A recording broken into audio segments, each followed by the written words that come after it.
Hey, good afternoon, everybody. Thank you for joining us.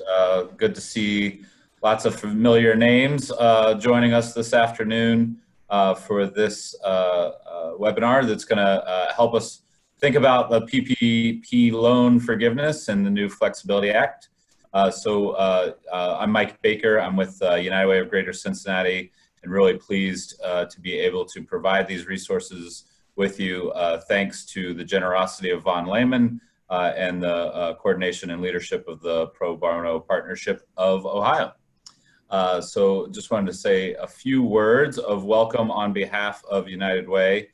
So we have been working hard to see what we do as an organization to support COVID response in the community. And so we are really looking strategically at what our role should be. And one of the strategic pillars that we're looking at is how do we stabilize systems of care for individuals and families across the region, really knowing that having a strong social sector, a strong core group of nonprofit partners will be critically important for how we respond to the crisis that we're currently in and recover from it. So just a few things that we're doing around that to give you a sense. We help to activate the Regional Response Fund with the Greater Cincinnati Foundation. Have been able to raise and invest more than $7 million across the community for critical response programming. And as you might have seen, United Way with partnership from Procter & Gamble has kicked off the United Way campaign early to put us in a position to continue to raise and leverage funds to support immediate response while looking towards longer term recovery efforts. We think that a key tenet of this strategy is supporting and sharing best practices across the region. Part of the reason we're a partner on this particular call is that to make sure that we all have access to the most up-to-date information around resources that are available to our organizations and to the community. And then just put in a little plug. I know we are here to talk about PPP, but PPE has also been top of mind for a lot of folks, personal protective equipment. And so we've been very fortunate through our partnership with Procter & Gamble to receive a really sizable donation of face masks and hand sanitizers to distribute within the nonprofit community and with community groups. So if you find yourself in a need, particularly for face masks at this point, we do still have some stock available. It's kind of been coming to us on a rolling basis. So you can send an inquiry to ppe@uwgc.org with sort of what your need might be around any disposable face masks or hand sanitizer. It's a monitored email address, and someone will follow up with you to let you know what our current stock is and what we might be able to provide for you. So just wanted to put that out there for folks who may not be aware of the resource at this point. So at this point, I want to turn things over to Erin Childs to give us a welcome and an introduction to the Pro Bono Partnership. Good afternoon, everyone. Thanks for joining us for this Lunch and Learn. We are thrilled to partner with United Way of Greater Cincinnati and also Von Lehman. Von Lehman, we have worked very closely with them. They've written some great articles for us, and Stephanie and now Brian really are great advocates for nonprofits in our community and give us a lot of guidance so we can always provide the best guidance to our clients. I'm Erin Childs. I'm the Executive Director, and just a quick intro about Pro Bono Partnership of Ohio in case you're not familiar with us or our services. And looking through the list, it looks like we have quite a few of our clients on there, but our mission at Pro Bono Partnership of Ohio is to strengthen our community by engaging local attorneys. We have about 650 attorneys here in Cincinnati and Dayton that volunteer with us to provide you, nonprofits, with free business legal services that are tailored to your own specific needs. We are proud to partner with over 200 nonprofits here in our community. The work that you are all doing is phenomenal, and we're here to make sure that you not only stay strong and survive during this time, but that you thrive so you can continue to carry on your very important work. Just quickly, some of the hallmarks for those of you that are not clients of ours, in case you would like to apply.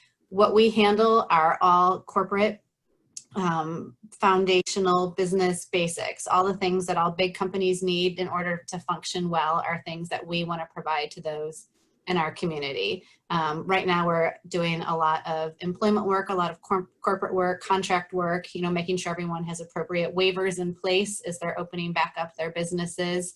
But you can see here we do a wide range of projects for our clients. So if you're a client of ours, what you're getting are quality legal services from attorneys that are experienced in that area of law. We're kind of you get the opposite of what you pay for. We have, if you need an employment matter, we don't ask an intellectual property attorney to assist. We try to get attorneys who are subject matter experts to help you on each and every project. We also have 3 attorneys in-house, and our specialty is nonprofit law. So where things may differ a little bit between for-profits and nonprofits. And we also work really hard to ensure that our clients know what things we offer and try to help issue spot. And not only, to make sure you're compliant with the law, but also that you're working towards the very best practices. And a PPPO attorney oversees each project. Katie, if you could fast forward, you got it. And the best thing about Pro Bono Partnership of Ohio is that all of our services are provided free of charge.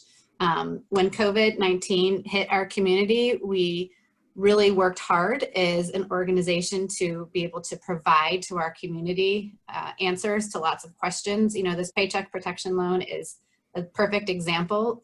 Things came out and were very unclear, and then they came out with more guidance and made it a little less clear and other parts clear. And there's going to be FAQs coming out later that I know Stephanie and Brian will allude to later.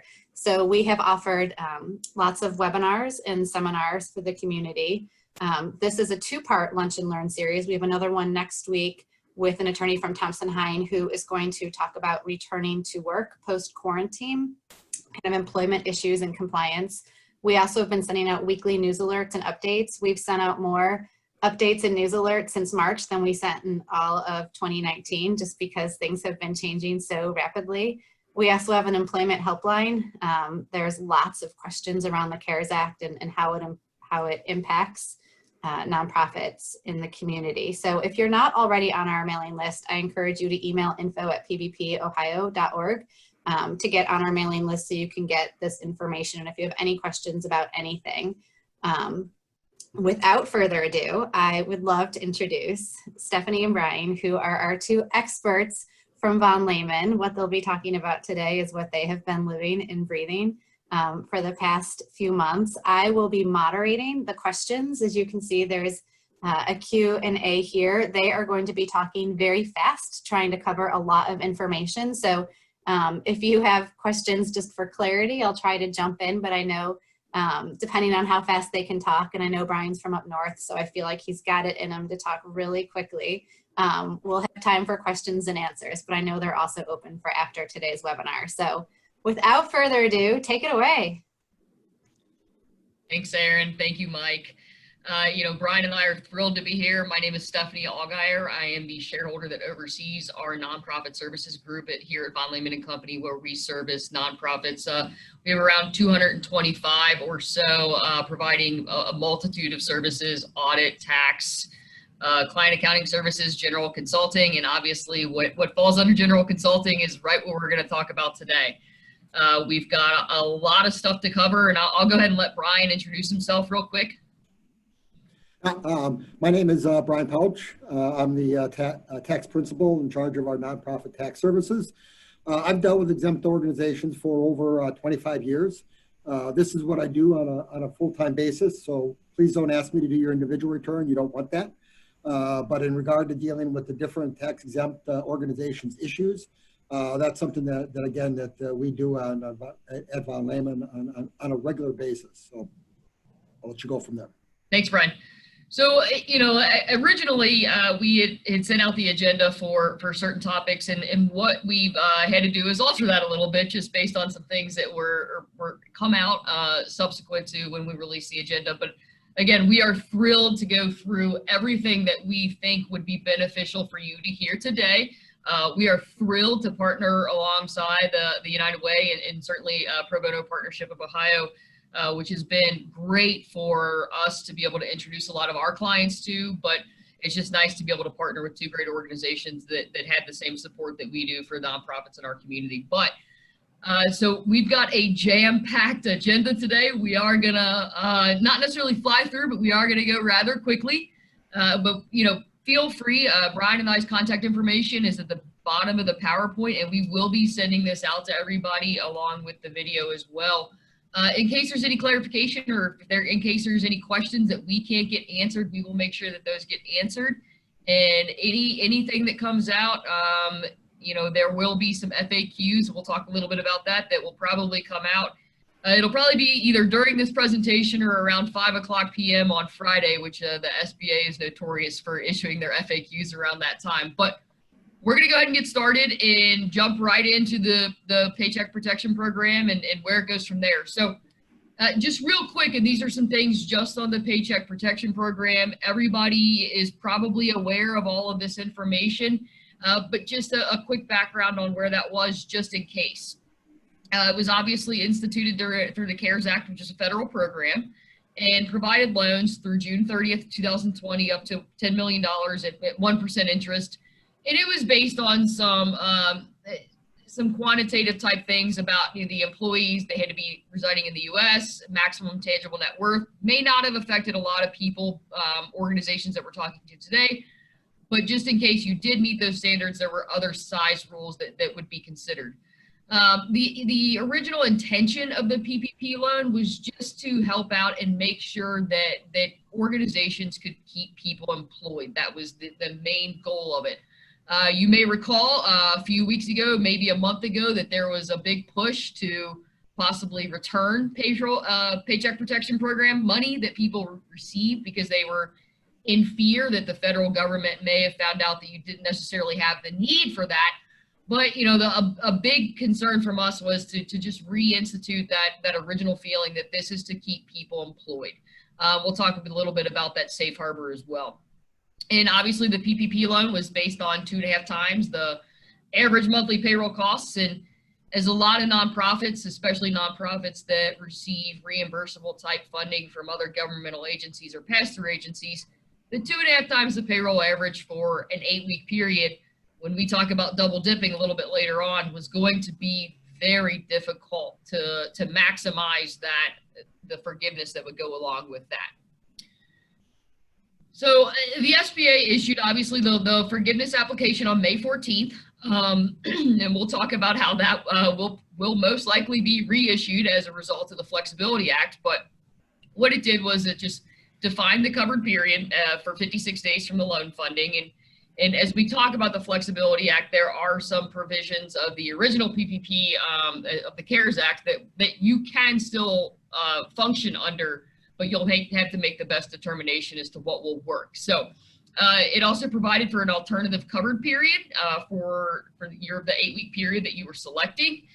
It allowed for, there was a big concern over, well, is my payroll or my cost that I'm paying, does it have to be cash or is it accrual based? And it clarified a little bit on that accrual based. Then it also, the calculation for the full-time equivalent and bringing back those full-time equivalents, it's a very difficult calculation. It's somewhat confusing when you're looking at all the different time parameters, but it allowed for an alternate calculation of that as well. Then one of the biggest things it hit was establishing a safe harbor and forgiveness for reduction of the exemptions. And on top of that, it was also just requirements to submit their lender and procedures and everything that must go along with that. And then what happened on June 3rd and subsequently on June 5th when the president signed the Paycheck Protection Program Flexibility Act, everything that was subsequently issued and then the application itself was kind of turned upside down. But the primary reason that the Flexibility Act came out was to provide just that, flexibility regarding the PPP loan. There was just so much discussion out that a lot of organizations were going to have a hard time in that 8-week period, even with some of the amendments that were issued for the SBA during their FAQs, that they were going to have a tough time meeting the payroll portion that had to be 75% at that time. So the purpose was passed. It was completely without objection for the most part, but the effective date is the date of the enactment of the act. And basically what we are doing right now is there's always a lot of discussions because the act itself was not necessarily written as a new bill, but it was more of a strike through and add, which creates a lot of additional questions. So we anticipate that there will be a slew of FAQs that will clarify some things, and obviously we'll see some further clarification as they go through the loan forgiveness application and redoing that. You know, we're already seeing some things that are clarified that we anticipate will be in the FAQs, and we'll talk about some of those things today that have been clarified all the way up until this morning. So keep in mind, all the amendments will apply to all new loans from the date of enactment all the way out. And some of the amendments will apply to existing loans. But the biggest thing is if you do want some provisions of your loan that you're already under, you do need to go ahead and contact your bank and somewhat put them on notice to say, hey, we probably want to make some revisions to our current loan that we have, just so that they're ready to go on that. So here's basically a table of the biggest changes that were within the Flexibility Act when we talk about the original CARES Act. So loan availability really only was through June 30th, 2020. This takes it until December 31st, 2020. Covered period was originally 8 weeks. You still do have the chance to operate under that 8 weeks if you've already feel that you've met that flexibility or that forgiveness aspect, but the Flexibility Act takes you up to the earlier of 24 weeks or December 31st.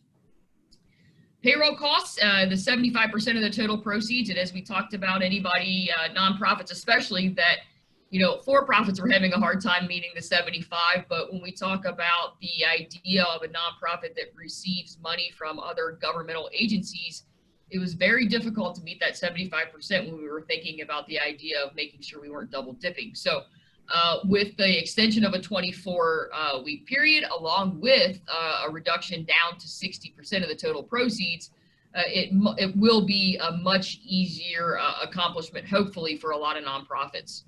The restoration of full-time equivalent was originally set for June 30th. That has been extended to December 31st of 2020. Employer tax deposits. There is an opportunity to have your tax deposits specifically for Social Security deferred. And originally under the CARES Act, there was no deferment past the date that you were provided the forgiveness. Now, under the Flexibility Act, you are able to defer from March 27th all the way through December 31st, regardless of that forgiven piece. Loan maturity was extended from 2 years to a minimum 5 years, just in case there is a portion of your PPP loan that will not be forgiven. And the payment deferral was at least 6 months, not more than a year. And the Flexibility Act changed that until the date on which forgiveness is remitted by the SBA to the lender. Keep in mind, that's the SBA to the lender. So, but I'll let Brian take it over from here and kind of go through the different and a little bit more in depth of each of these aspects and changes. Next slide. What we'll first do is kind of just talk about, you know, really the rest of the presentation here will be talking about the actual process that you go through, determine what part of your loan will be actually forgiven and not need to be repaid back. And basically, you know, if you look at it, you're going to have to fill out an application. And as Stephanie mentioned, the SBA did provide us an example of an application that you'd have to complete, but that will change. During the presentation here, we'll show parts of that application just to kind of give you an understanding of what it looks like, because it'll be similar, but the provisions in the application will be different. And also there might be a situation where the bank itself might have its own application, but it will be based upon the information that we talk about today. And as Stephanie mentioned, that if you look at it, it's really the covered period. That's where you're going to be determining as to what your loan proceeds are being spent for. And the covered period basically begins at the date that the loan proceeds were received, not when you applied for the loan. And prior to the Flexibility Act, as Stephanie mentioned, it was 8 weeks, so 56 days. And then the Flexibility Act pushed it out to an earlier of 24 weeks or December 31st, 2020. And again, with any loan that was obtained prior to June 5th, the date that it was signed, you now have an election that you want to go ahead and use the 8-week period, or whether you want to go ahead and use the 24-week period. The whole idea of this is that the 24-week period would allow more taxpayers or loan recipients to actually be able to have their loan forgiven. Kind of gave an example here real quick. Borrower on a bi-monthly payroll cycle applied for their loan on April 30th. They received the proceeds on the 20th. Therefore, if you look at it, again, 20th is when the loan was received, so that begins your covered pay period. Your covered pay period, whether you do it under the under the 8-week period or under the 24, that starts the period of your covered period. And in this example, it's under the old 8-week period. So you look at it, it's 56 days. And in this example, since they received the loan on April 20th, they can include their payrolls that were paid on April 30th and the 3 next ones, which is the 15th, 30th, and also on June 15th. Even though June 15th falls outside that covered period, it was something that was paid and incurred during the covered period. We can then go ahead and use that. So that's kind of how, and I know Stephanie mentioned it, and that is going to be a process that we run through, looking at not only the payroll costs, but also all those non-payroll costs as to what's being paid or incurred during the covered period. One thing that we don't know yet, we expect it to work out this way, is that the alternative covered period, next slide, Katie, that the alternative covered period, even though it's on the 8-week period, for the 24-week period, we expect that alternative payroll period to come into play too. So basically for the alternative covered payroll, you're looking at your bi-monthly or more frequent payrolls, and that you're electing it to be the first payroll that occurred after you receive your actual loan proceeds. So in the example here again, that they received it on April 20th, and their first payroll is April 26th, that then would be the actual start of the 56-day period. So that would push it out to June 20th. And again, we expect that also under the new Flexibility Act in regard to the 24 weeks, although there'll probably be some more guidance on that.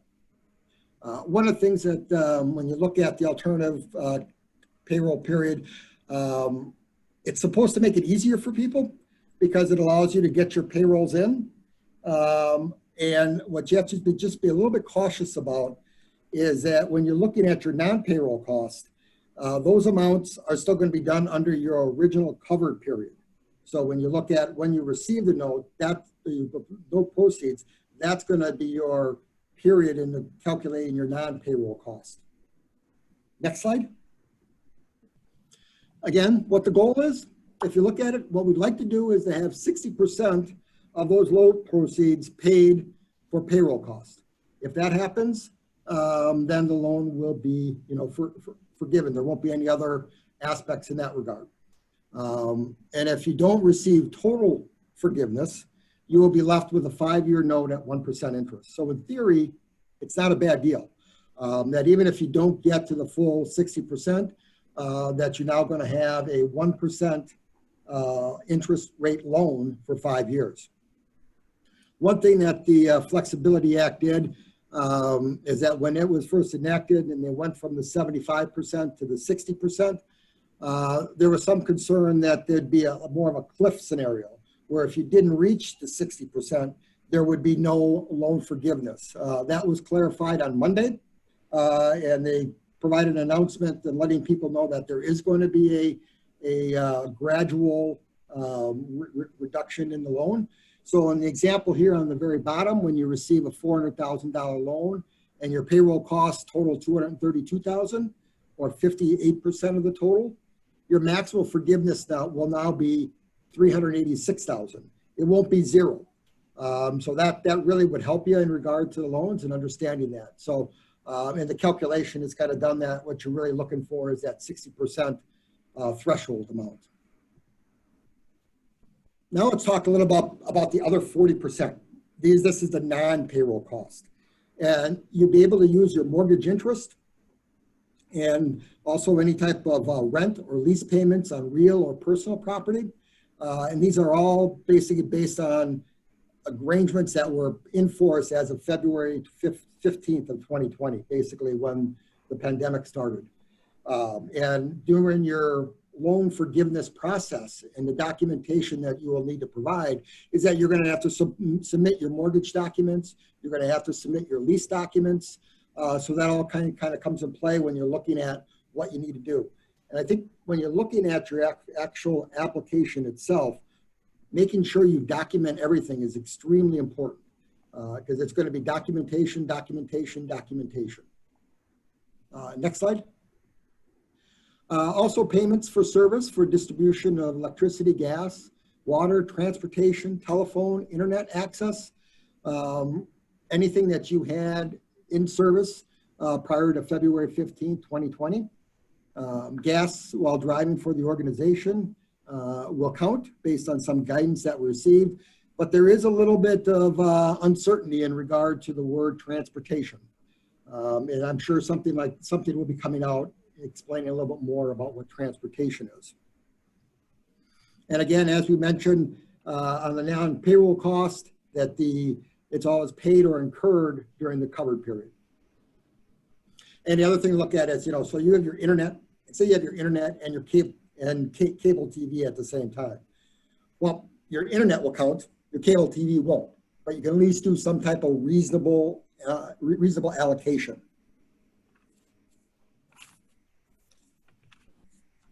Now some of the actual aspects in regard to the forgiveness loan application. We provided some information about the different parts of it. We're not going to spend much time on it just because it's going to change, but at least letting you know, here are the different parts. It'll be coming out again. I would say probably within the next week or two, you'll see a new application that adopts the Flexibility Act. Next slide. Here is Schedule A, which is kind of nice because what Schedule A does is that it kind of puts everything out there in regard to your employee's name. And if you look at the different columns here, there's cash compensation, average FTE, and salary and hourly wage reduction. This all comes into play when you look at your actual loan application. Next slide. Now we're going to talk about what payroll cost is. So this is that cash compensation line that's listed there. If you're going to look at it, it's going to be your cash compensation paid or incurred during the covered period or the alternative covered period. And keep in mind, it is gross salary, gross wages, gross tips, gross commissions. So everything is going to be gross. So if you have employee deferrals on their 401k plan, if they use their deferrals for health insurance or other things, it's always going to be gross. So it's already factored in. It's going to be their gross compensation. What you're not going to incur is basically any compensation that's under the FFCRA covered leave. That compensation cannot be included. The maximum compensation that you can put in there for any individual is going to be limited to $100,000. So the way the form is written right now, Table 1 is limited to $15,385. We do expect that compensation when you're looking at the 24-week period, and it might be less depending upon if you guys actually end up with a less than 24 weeks, but it'll still be something that covers up to $100,000. So if you look at it from a 24-week period, it's going to be $45,134, I believe, whatever, or how that math kind of works out. Also in regard to compensation or payroll costs, you're going to include all employer provided health insurance, any type of employer paid retirement plan benefits, and any type of state unemployment tax that the employer pays. All of that information is going to go into your payroll cost, which is going to be in the cash compensation column. Next slide.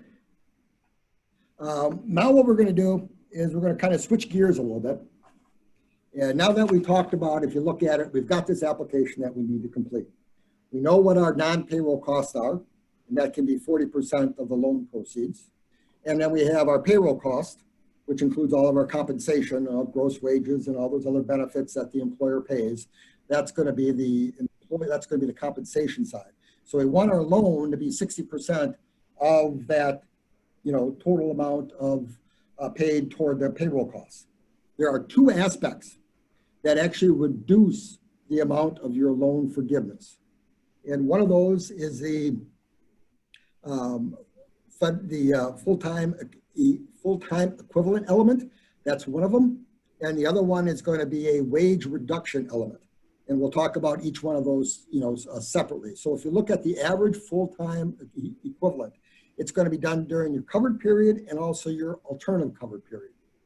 And if you look at it, it's really intended to reduce the amount of loan forgiveness for the amount that the actual employer's full-time equivalent employees dropped. So if you dropped your full-time employees by 10%, expect your loan to be reduced by 10%. That's the bad news, but there's going to be good news because, as Stephanie mentioned, there's rules out there now that say if you can get those full-time equivalents back up to as of 12/31/2020, you're going to be okay. And it should work for you and you won't have any loan forgiveness. And there's a variety of other things in there that can help you, and we'll talk about those a little bit later. But when you're going through, if you could just keep it on there, go back to the other side. If you're going through and you're looking at the full-time equivalent basis, it's going to be on a covered period or your alternative covered period. And basically what you're going to do is you're going to take a look at each one of the employees and you're going to compare it to 40 hours. If somebody works 48 hours, it's still going to be 40. So each individual is going to be limited to 1.0.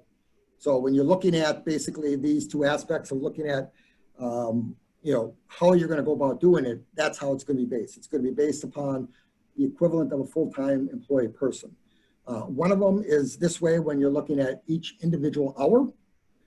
And the other aspect is looking at it, and that's the next slide, where it's a simplified method. That if you work 40 hours or more, it's going to be 1.0. If you work less than 40 hours, it's going to be 0.5. And you're going to do that for both your covered period and also the period that you're going to be comparing it to. Because if you look at the actual full-time, this reduction aspect, you're looking at your full-time equivalents during the covered period, or you have two different periods that you can go by February 15th, 2019 through June 30th of 2019, or January 1st, 2020 through February 29th, 2020. Now you're going to pick the reference period or the period that you're going to provide your current, your covered period of full-time equivalents, the one that gives you the best answer. Brian, this is Erin. I just have a few quick clarifying questions. I'll read the three to you because they all kind of relate to each other. And either or in regards to the 8 weeks versus 24, could people go for 10 weeks or 12 weeks? And if you're still staying with the 8-week provision, can an organization mix and match, take one provision of the Flexibility Act and use 60% instead of 75% for payroll? And then the last question is, why would someone choose the 8-week option if they have 20? I think that, basically what it ends up right now, if you look at it, this, actual percentage itself between 75 and 60, it's now 60%. So you can use 60%. You have an option to go with the 8-week versus the 24. And why would you want to go with the 8-week? If you've already been planning this, and if you've got your loan out and received loan by the end of February, your 56-day period is coming up pretty quick. And if you worked hard enough to make sure that you go ahead and get full compliance with that, that's when you would go ahead and choose to do the 8 weeks itself. But I agree, in theory, if you look at it, taxpayers would be better off waiting the 24-week period because now they have much more in regard to compensation that could be counted toward it. And as you go through this, the actual calculation too, just to kind of expand a little further, when you're looking at your non-payroll cost, when you're looking at your mortgage interest, you're looking at your rent, and you're looking at your utility costs, you don't have to claim everything that you paid. You just need to claim what you want on that. So that's the other good part when you're looking at taking a 24-week period. So you can make sure you hit the 60% mark. And Does so that if you're help? good to go after 10 weeks or 12 weeks, anything before the 24, you can go ahead and apply if you feel like you've got. No, I would think that you still have a covered period of 24 weeks. Okay. Okay. So Thank they you. don't give you an option to say you can pick your days anywhere between, or your covered period anywhere between 8 weeks or 24. And if someone were to file for the 8-week forgiveness and some of the expenses are disallowed, do you think people will be able to reapply under the 24-week application? I would think that if somebody's already done it, I mean, are we in the, if you look at it, have you already done this? I would guess the answer is yes. We'd have to check on it to make sure. Okay. But in theory, they're not out there to say, ha ha, we got you, just because you did your loan earlier and you went through all the applications. You should still be able, if you actually went through this process before the Flexibility Act came out, I would think that you should be able to, update it. On something like that, you just look at, talk to the actual lender, because those guys are really, the bank is really kind of the keeper of this program. So talking to your bank would also be a good way of looking at it. Okay. Thanks. I think we're good for now. I do have a question out here. If you look at it, once you reach the 60%, is that the maximum for forgiveness? And the answer is, if you don't have any full-time equivalent reduction, or if you don't have any salary and wage reduction, then the answer is yes. Because what we did is we talked about at first how you would need to have the 60-40 split. And now we're talking about, when we talk about the full-time equivalent calculation, if there's a drop in that, that's going to drop your loan forgiveness. If there's a salary and hourly wage reduction, that's going to drop your loan forgiveness. You could still get the 60-40 aspect based on that, but you're going to lose some in that regard. And if you look at it again, keep it in the big picture. You now have a 5-year loan at 1% interest if you don't make it. Not bad. In regard to the hourly wage reduction act, you can see how I'm doing it. Okay. Basically, this is intended to reduce the amount of loan forgiveness that you have to the extent that you dropped your compensation levels greater than 25%. So if in fact, you're looking at it and here's the covered period is going to be that first quarter in 2020, that's going to be your measuring point. And if in fact you drop somebody 24%, they're not in the calculation anymore. Because the salary hourly wage reduction is a dollar for dollar reduction in the loan. So if you're at 24%, don't have to worry about it. They're not going to be part of it. And the big part, again, at the bottom here, which Stephanie mentioned, is that there's that safe harbor by December 31st of 2020. If you restore the wages back up to the existing level, that excuses all salary and wage reductions. So that's a good part. Because if you look at it, the theory of what the government is trying to accomplish is to get the workforce back up to where it was prior to all of this stuff happening before the virus got here. That's really what the goal is. And they want to help taxpayers get that way. So that's kind of what they're doing here. If an employee drops their hours and, you're looking at it, you're comparing, well, this guy was full-time and he was getting paid $12 an hour, but now he's part-time and receiving less. Is that an issue? That doesn't go into this calculation. That's going to be in your full-time equivalent calculation. I think that's good for now. All right. This one we can go over real quick because we already talked about this. This is basically the compensation side, so we'll just skip over this one, Katie. Here's kind of the stuff in regard to the full-time equivalent. Yeah, I got a note here that says, from about the 24-week period. If you look at the 24-week period, you're going to be doing the actual salary part of it first. So when you go ahead and you do your 24-week period, you're trying to hit 60% of loan proceeds. If you look at all your non-payroll costs, you don't have to report on your application all of the non-payroll costs that you have. So if you're looking at the 60% threshold that you're looking for, include all the 24 weeks period in regard to payroll, but in regard to the non-payroll, if you go over the loan proceeds, I'd say don't report them all. Only report the ones that you want to report. You want to make sure that you get some type of, loan forgiveness, and you don't want to have, a greater amount with all the non-payroll costs that you have. Hopefully that helped. I clarified that one. And there are some, keep going back. There are some rules in regarding the restoring of the FTEs on the safe harbor. Again, if you bring everybody back up as of December 31st, where they were as of 2020, you should be fine. There won't be any reduction in the forgiveness. There's additional guidance out there regarding employees that voluntarily resign or requested reduced hours, and situations where you can't find qualified workers, or situations in which because of the restrictions that the government has that you can't get your business back up. There will be certain provisions out there which will provide, there'll be some certain more guidance coming out on that should help you be able to meet or alleviate some of the issues regarding the FTE class and the test, the FTE test that we have. So next slide. Loan maturity, as Stephanie mentioned, it was 2 years, now it's out to 5. And there are certain aspects about existing loans as to whether or not they would be have to be amended to reflect a longer term, and the answer is yes, it will. So basically, also under the Flexibility Act, as Stephanie mentioned, is that you have 10 months to basically submit all documentation after your covered period that would allow you to get a loan forgiveness.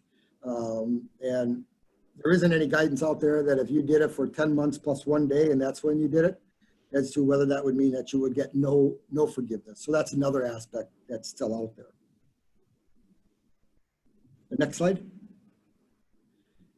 Other considerations, as Stephanie mentioned, anything under $2 million in regard to the loan will not be reviewed in regard to the certification aspect.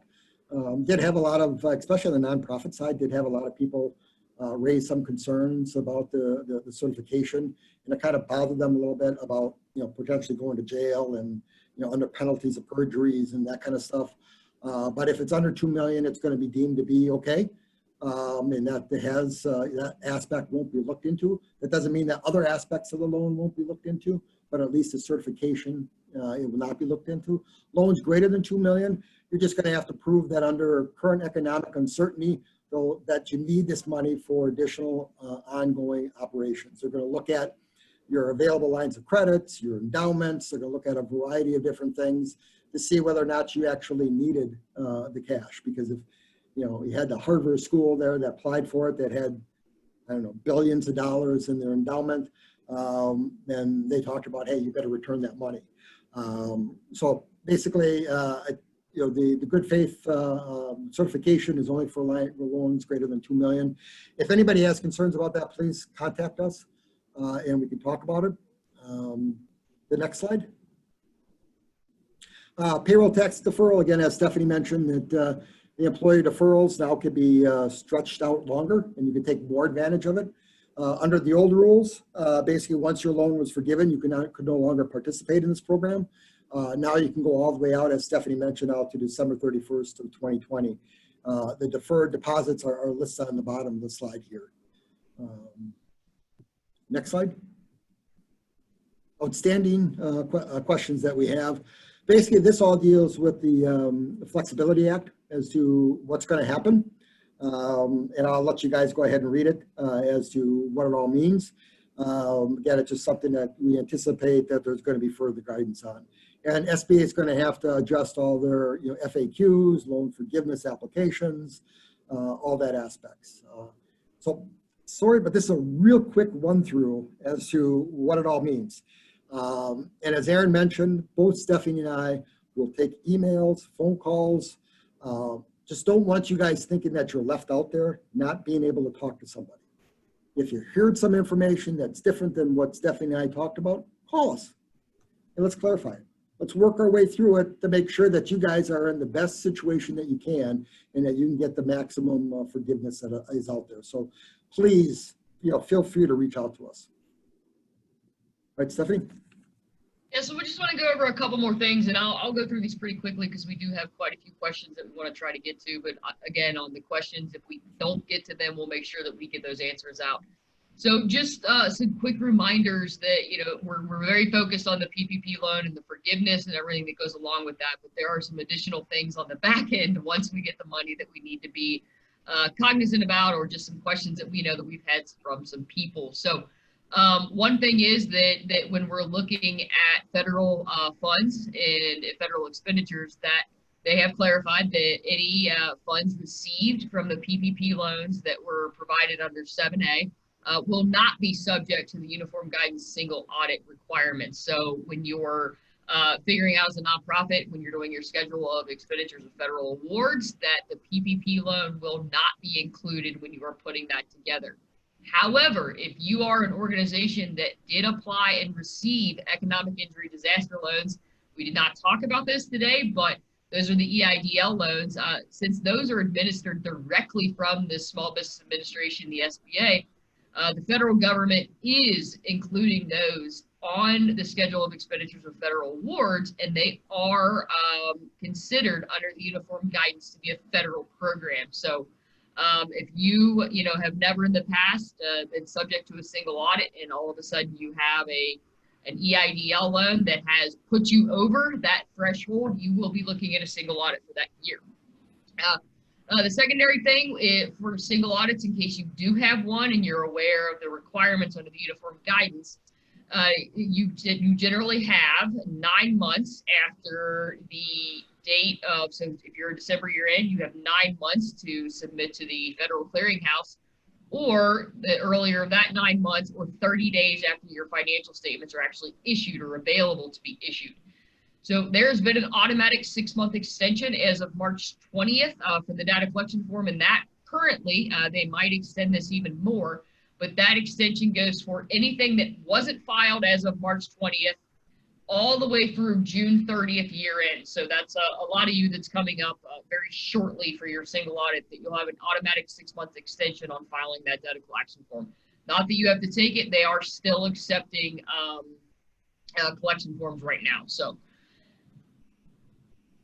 double dipping. This was something that we recently sent out an article about, probably about a month ago now, but this was a concept that not a lot of organizations thought about, and I can tell you that the SBA, when in the past, they've never really dealt with nonprofits. It actually didn't deal with nonprofits at all. So this is a concept that was not thought about when determining the 2.5 times payroll.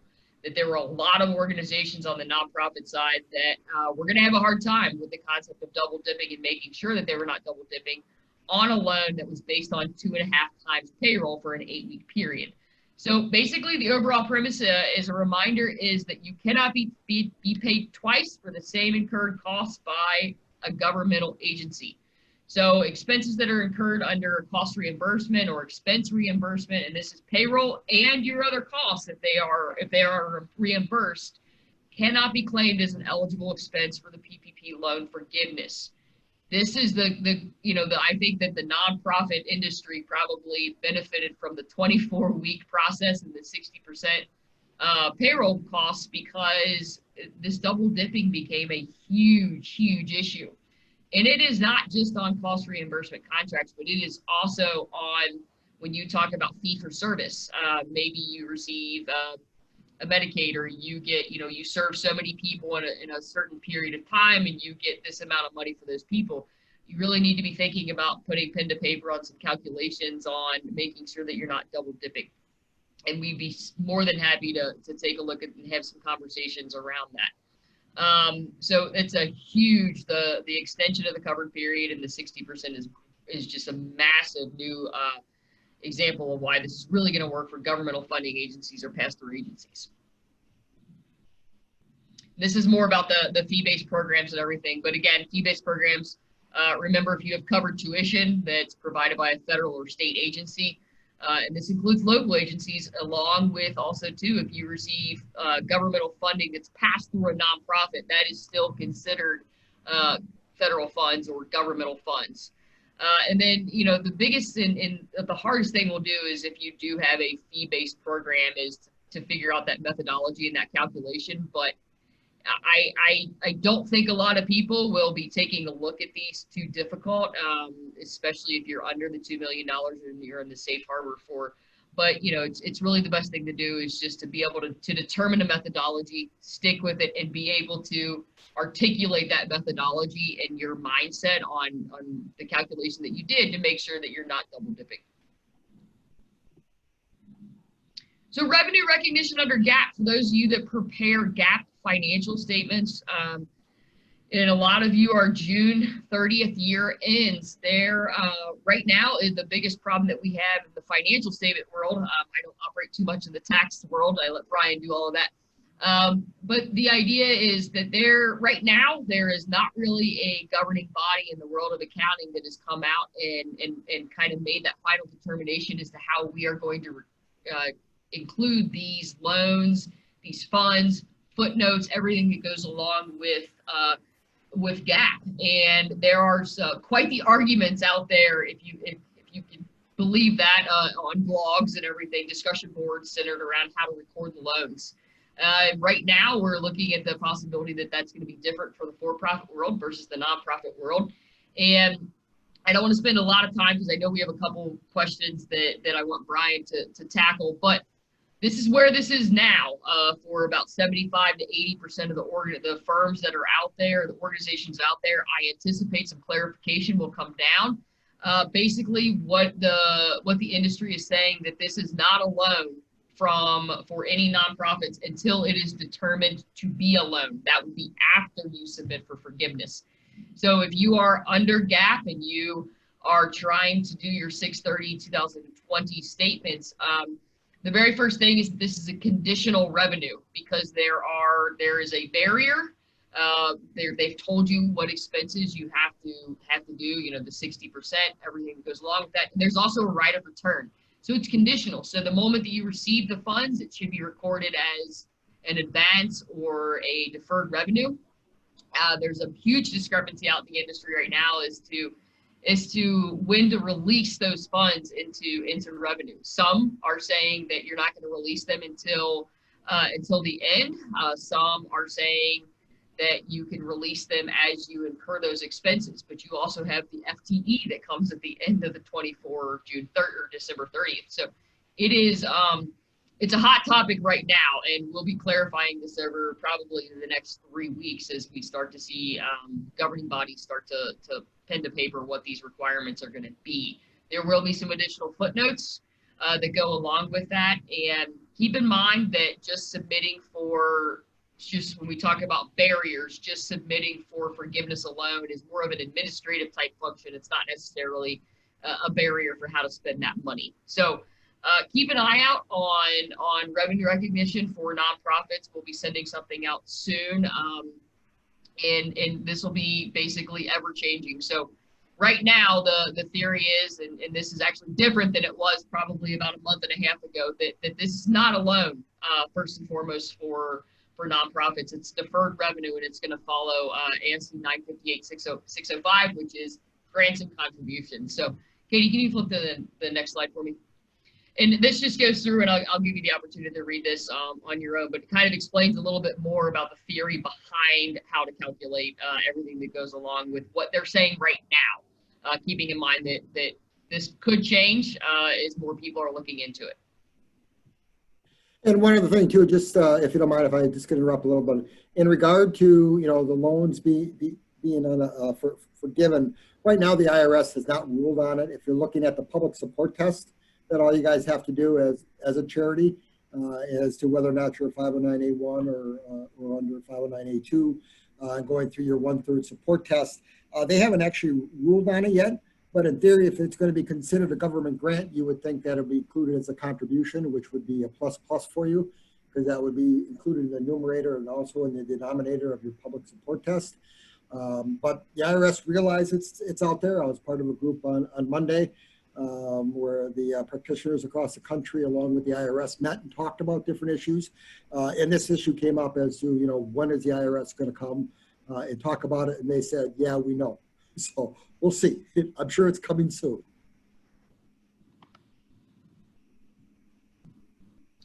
So these are just some of the next steps, and I think we only have about 4 minutes. So again, we have a lot of questions that are in there, and we'll put together some Q&As and some answers to those and send those out to everybody just so that they can see the answers to those. And again, please feel free to reach out directly to me or to Brian or Aaron or Mike, and hopefully we can get you to the right place. You know, the biggest thing is to keep an eye out on the SBA FAQs. You know, Von Lehman has a resource center, a COVID resource center that has everything and anything to do with anything financially related or rules and regulations to the SBA and anything COVID. And I know a lot of other organizations have them as well. But if you don't receive our updates, please feel free to go online and submit for those so that you're receiving our updates, because as soon as we get these FAQs, we'll be pushing out more information. As soon as we get information on, you know, an actual solidified detail of how to record this for GAAP purposes, you know, just in case we don't want to put too much out there, just in case they do actually make a determination of how to do that. So feel free to sign up for our updates, our resource center, and obviously Brian and I are available for anything, any additional questions, but we'll get all of this information out to all of the participants. But to close this out, I guess I'll throw us back to Mike.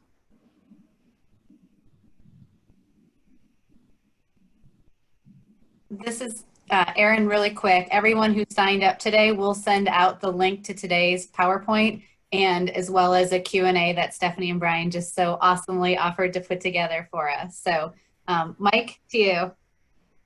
Yeah, thanks everyone.